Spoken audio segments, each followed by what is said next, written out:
लेकिन खाली इतना ही कारण नहीं, और भी कारण है। अब सुनिए तीसरा कारण, भगवान प्रकाशक हैं और इंद्रिय मन बुद्धि प्रकाश्य है। वेद कहता है तमेव भांत मनुभाति सर्वम तस्य भाषा सर्वमिदं विभाति। कठोपनिषद दूसरे अध्याय की दूसरी वल्ली का 15वां मंत्र। यानी प्रकाशक है भगवान और हमारी इंद्रिय मन बुद्धि ये प्रकाश्य है। तो प्रकाशक से प्रकाशित कोई भी तत्व अपने प्रकाशक का प्रकाशक कैसे हो सकता है? देखिए जैसे ये प्रकाश है, हाँ, इससे आप लोग प्रकाशित हो रहे हैं, दिख रहे हैं।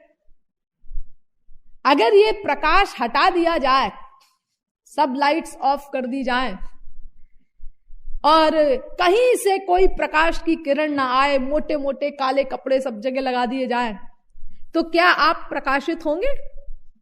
नहीं। प्रकाश नहीं है तो हम प्रकाशित कैसे होंगे? तो जब आप जिस प्रकाश के बिना आप स्वयं प्रकाशित नहीं हो सकते, क्या आप उस प्रकाश को प्रकाशित कर सकते हैं? नहीं जी, कैसे कर सकते हैं? प्रकाशक से प्रकाशित कोई भी चीज अपने प्रकाशक के प्रकाशिका कैसे बन जाएगी? तो भगवान प्रकाशक है और इंद्रिय मन बुद्धि प्रकाश्य है। तो इंद्रिय मन बुद्धि अपने प्रकाशक की प्रकाशिका कैसे बन सकती है कि हाँ हम तुमको जान लेंगे? जगत प्रकाश प्रकाशक रामू मायाधीश ज्ञान गुण धामू सब कर परम प्रकाशक जोई राम अनादि अवधपति सोई। प्रकाशक है वो सबका। वेदों में कथा आई है केनोपनिषद में कि एक बार देवताओं को अहंकार हो गया। देवासुर संग्राम हुआ, उसमें देवताओं की जीत हुई। तो उसके बाद देवताओं को अहंकार हो गया कि हाँ हमने अपनी शक्ति से असुरों को मार भगाया। तो भगवान ने देवताओं के अहंकार को चूर करने के लिए एक यक्ष का रूप धारण किया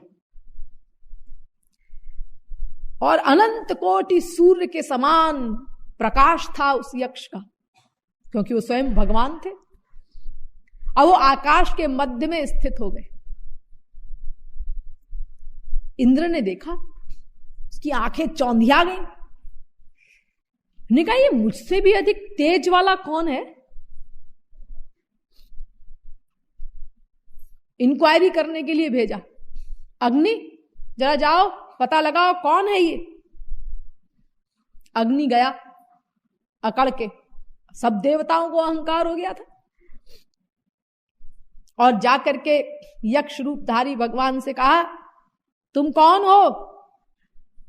तदभ्यद्रवत तमभ्यवदत कोसीत्यग्निर्वा अहमस्मीत्यब्रवीत जात वेदावा अहमस्मीति। केनोपनिषद तीसरे खंड का 4वां मंत्र। यक्ष से पूछा अग्नि ने तुम कौन हो? तो भगवान ने कहा तुम कौन होते हो मुझसे पूछने वाले कि मैं कौन हूं? काजी हो कि मुल्ला हो तुम?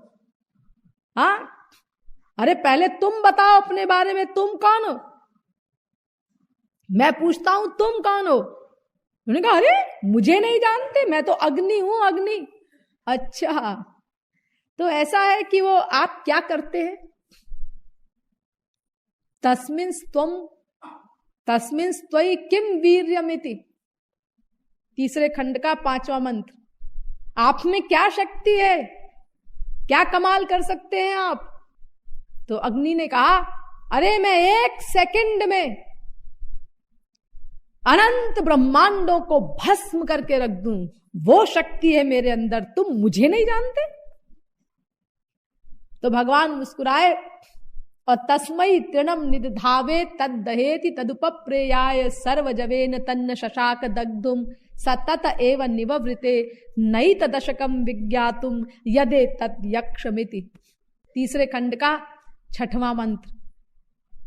ये सब केनोपनिषद बता रही हूं। एक सूखा तिनका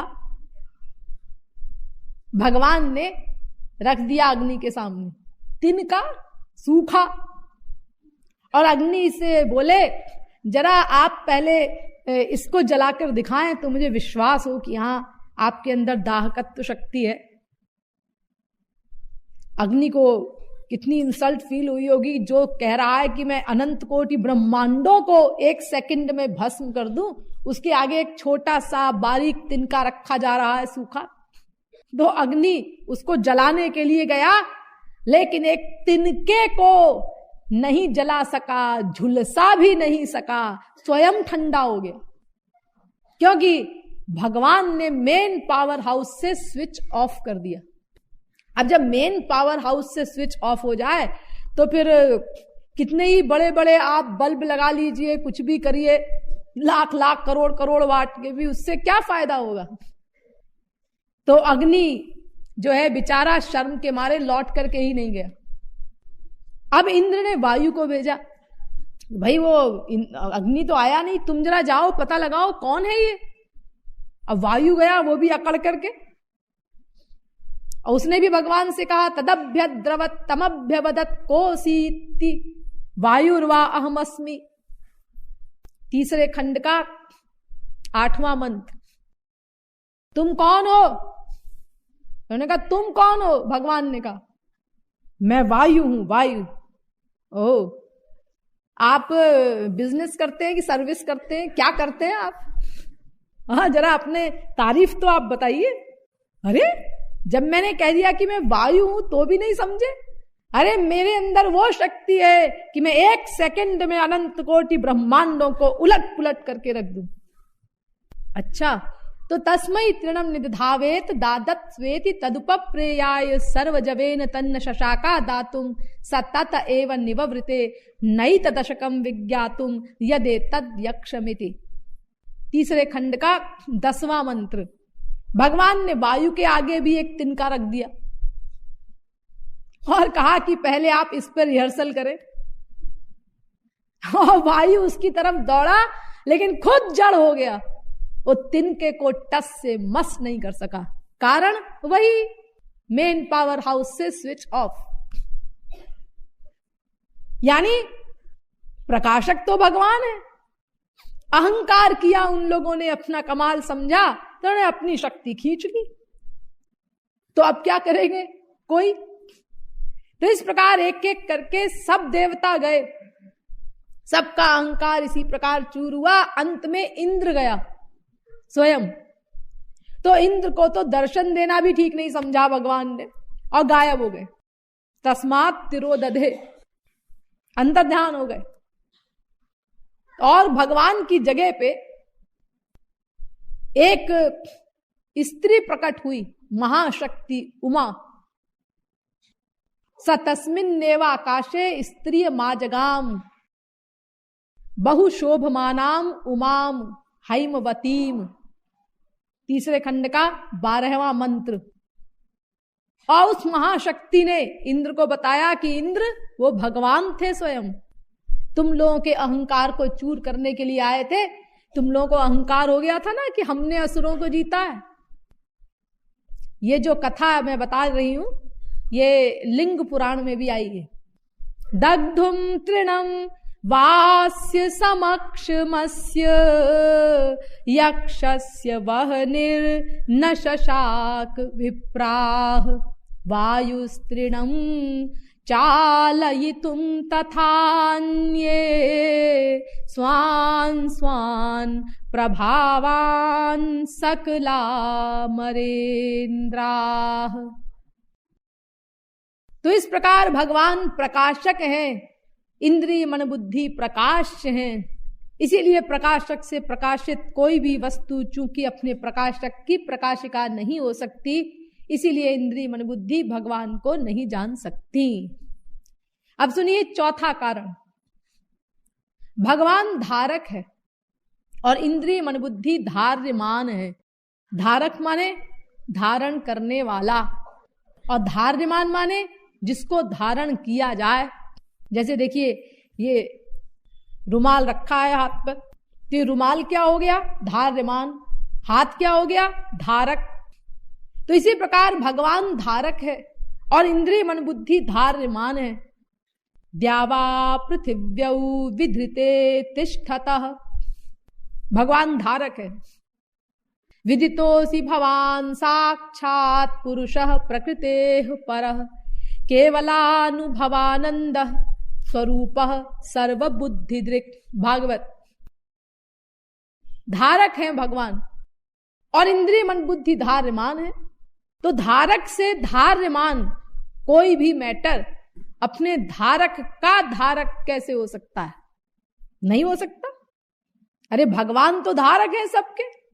पादोस्य विश्वाभूतानि त्रिपादस्यामृतम दिवि, पुरुष सूक्त।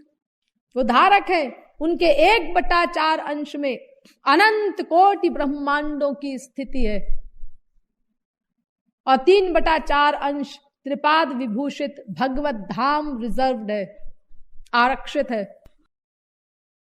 पादेषु सर्वभूतानि पुंसस्थिति पदो विदुः अमृतम क्षेमम अभयम त्रिमूर्ध्नो धायि मूर्धसु। भागवत भी कहती है। अरे गीता पढ़ी होगी आप लोगों ने। गीता में भगवान अर्जुन से कहते हैं, अर्जुन मेरे बारे में बहुत सारा ज्ञान लेकर के तू क्या करेगा? कंफ्यूज्ड हो जाएगा। बस एक बात सुन ले। अथवा बहुनैतेन किम ज्ञातेन तवार्जुन विष्टभ्याहमिदं कृत्स्न मेकांशेन स्थितो जगत। 10वें अध्याय का 42वां श्लोक। मेरे 1/4 अंश में अखिल ब्रह्मांडों की स्थिति है, मैंने धारण किया हुआ है। तो भगवान धारक हैं और इंद्रिय मन बुद्धि धार्यमान है। इसीलिए इंद्रिय मन बुद्धि अपने धारक की धारिका नहीं हो सकती। कोई भी धार्यमान मैटर अपने धारक को धारण कैसे कर सकता है? इसीलिए इंद्रिय मन बुद्धि भगवान को नहीं जान सकती। अब सुनिए 5वां कारण। भगवान ज्ञाता है और इंद्रिय मन बुद्धि ज्ञेय है। विज्ञाता रमरे केन विजानी यादिति, वेद कहता है। जानने वाले को भगवान कहते हैं, वो ज्ञाता है और सब ज्ञेय है। इसीलिए वो तो सबको जानता है, लेकिन उसको कोई नहीं जान सकता। सवेत्ति वेद्यम न च तस्यास्ति वेत्ता तमाहुरग्र्यम पुरुखम महांतम। श्वेताश्वतरोपनिषद 3 अध्याय का 19वां मंत्र। भगवान सब कुछ जानते हैं, लेकिन उनको जानने वाला कोई नहीं, क्योंकि सब ज्ञेय हैं और भगवान ज्ञाता हैं। तो अगर हमारी इंद्रिय मन बुद्धि भगवान को जान ले, इसका मतलब क्या? इसका मतलब ये हुआ कि भगवान हमारी बुद्धि के अंडर में हो गया, तभी तो बुद्धि ने जाना। यानी हमारी बुद्धि के अंतर्गत आ गया भगवान, हमारे बुद्धि के अंडर में हो गया वो, यानी हमारी बुद्धि ज्ञाता हो गई। तो इसके 2 कारण हो सकते हैं। या तो हमारी बुद्धि दिव्य होगी, तो उसने दिव्य भगवान को जान लिया, या तो भगवान प्राकृत होगा, मटीरियल होगा, माइक होगा, इसीलिए मटीरियल बुद्धि से जान लिया गया। और अगर दोनों में से कोई रीजन नहीं है, भगवान प्राकृत नहीं है, माइक तत्व नहीं है और हमारी बुद्धि दिव्य नहीं है, तो फिर हमारी बुद्धि भगवान को कभी नहीं जान सकती, किसी प्रकार नहीं जान सकती, कथमपि कदापि कभी भी नहीं जान सकती। 6ठा कारण, अभी एक ऐसा कारण है कि बिल्कुल गंवारी अकल किसी की हो उसको भी समझ में आ जाए, भगवान को हम क्यों नहीं जान सकते। यह सर्वज्ञः सर्वविद्यस्य ज्ञानमयं तपः। मुंडकोपनिषद पहले मुंडक के पहले खंड का 9वां मंत्र।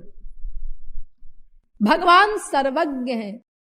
ज्ञाज्ञौ द्वावजावी शनीशा वजा ह्येका भोक्तृभोग्यार्थ युक्ता अनंतश्चात्मा विश्वरूपो ह्यकर्ता त्रयम् यदा विन्दते ब्रह्ममेतत्। श्वेताश्वतरोपनिषद पहले अध्याय का 9वां मंत्र। तो भगवान सर्वज्ञ हैं, सर्वज्ञ। और हम क्या हैं? अल्पज्ञ। ये 2 शब्द याद रखिएगा, ध्यान में रखिएगा। भगवान सर्वज्ञ, हम अल्पज्ञ। अच्छा चलिए 3 शब्द सुन लीजिए, 3 शब्द याद रखिएगा। एक होता है सर्वज्ञ, एक होता है अल्पज्ञ, और एक इन दोनों के बीच में होता है, उसको कहते हैं ज्ञ। तो अल्पज्ञ कौन? हम लोग, यानी मायाबद्ध जीव जो भगवान को नहीं जान सका है, उसको अल्पज्ञ कहते हैं। और जो भगवान को जान लेता है उसकी डिग्री हो जाती है ज्ञ। ये महापुरुष लोग हैं। और भगवान है सर्वज्ञ। तो ज्ञ माने क्या होता है? सर्वज्ञ और ज्ञ में क्या अंतर है? ज्ञ माने होता है जो जब जितना जानना चाहे उतना जान ले, उसको ज्ञ कहते हैं। कोई जीव जा रहा है, महापुरुष ने सोचा, देखिए अपने शरणागत का, जो उसकी शरण में आकर के लाभ लेना चाहते हैं, उन शरणागत जीवों के तो महापुरुष प्रत्येक क्षण के प्रत्येक संकल्प को नोट करता है, क्योंकि उनका योगक्षेम वहन करना है उसको। लेकिन बाकी जो शरणागत नहीं है, उनके बारे में जब जितना जानना चाहे उतना जान सकता है।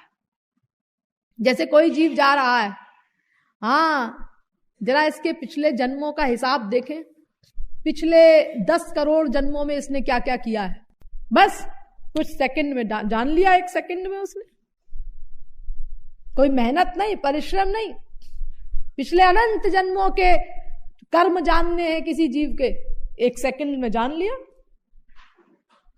यानी जो जब जितना जानना चाहे, जो महापुरुष ज्ञ, उसको कहते हैं कि सब जीवों के आइडियाज नहीं नोट कर रहा है, खाली अपने शरणागत के आइडियाज नोट कर रहा है, जो उसकी शरण में आ गए हैं।